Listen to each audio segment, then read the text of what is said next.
আসসালামু আলাইকুম। আজকে আমি একটা ভিডিও চিত্র নিয়েছি একটা আবাসিক এলাকার মধ্যে যে কি পরিমাণে হচ্ছে গার্বেজ দেখা যায় রাস্তার দুই পাশে, বিশেষ করে পলিথিন। আর বোতলগুলো মূলত অনেকে টুকিয়ে বিক্রি করে, যার কারণে বোতলগুলো রিসাইকেলিং প্রক্রিয়ায় চলে যায়। কিন্তু এই পলিথিন রিসাইকেলিং প্রক্রিয়ার মধ্যে যদি আমরা নিয়ে আসতে পারতাম বা অন্য কোনো সিস্টেম করতে পারতাম এবং পলির ব্যবহার না কমিয়ে সেটা কিভাবে হচ্ছে নির্দিষ্ট জায়গায় ফেলা যায় সেটাও আমরা ভেবে দেখতে পারি। মূলত পলিথিন অনেক গুরুত্বপূর্ণ একটা প্রোডাক্ট, বাট এটা ব্যবহারও করতে হবে সেভাবে।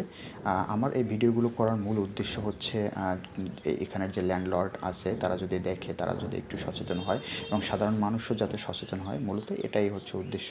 সামনে আমরা দেখতে পাচ্ছি একটা ময়লার বিশাল স্তূপ আছে যেখানে প্রচুর পরিমাণে পলিথিন দেখা যাচ্ছে। এই পলিথিনগুলো মাটির সাথে মিশে মাটির উর্বরতা কমে আসে, আমাদের ফসল উৎপাদনে ব্যাহত হয় এবং আমরা দিন দিন কিন্তু মাটির উর্বরতা হারিয়ে ফেলতেছি। এই পলিথিনগুলো বিভিন্ন জায়গায় চলে যায়, গ্রাম অঞ্চলে বিভিন্ন ফসলের মাঠে বৃষ্টির সময়।